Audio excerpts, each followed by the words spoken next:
In the verdant embrace of rolling hills, there sits a quaint village, a community woven together by shared stories and common dreams. This was our ancestral home, a place where our roots dug deep.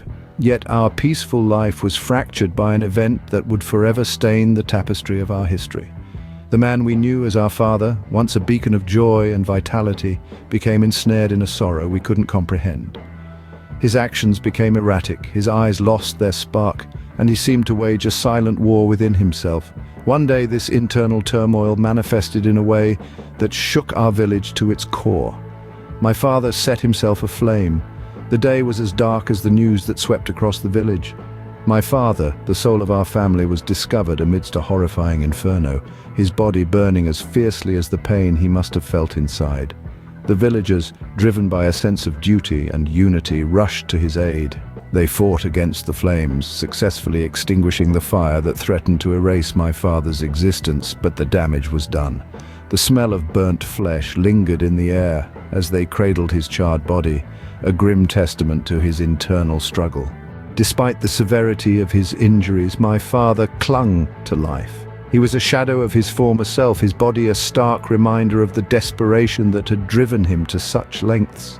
The village offered support in the form of prayers and whispered condolences, their unity becoming our lifeline in a sea of despair. Yet the physical damage was too much. The flames were gone, but the pain remained, slowly eroding his life force. Days turned into weeks, each one a heavy burden of impending loss. And then the inevitable happened. My father succumbed to his injuries, leaving our family in the grip of grief and the village in a state of collective mourning. Following his death, the village elders, their faces etched with wisdom and authority, decided that our family should move back to the village.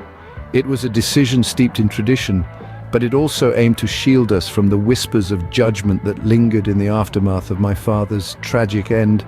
Despite the compassion of many, the village was not free from judgment. My mother, now a widow, faced the brunt of it. Carrying her grief and the weight of societal expectations, she led us back to the village. Our sanctuary turned into a stage for scrutiny. For a year, we lived under the watchful eyes of the village. My mother mourned, my siblings and I grappled with our loss, and the village waited for the echoes of this tragedy to fade. Time swept away the whispers, but the scars remained, forever etched into our family's story and the collective memory of the village.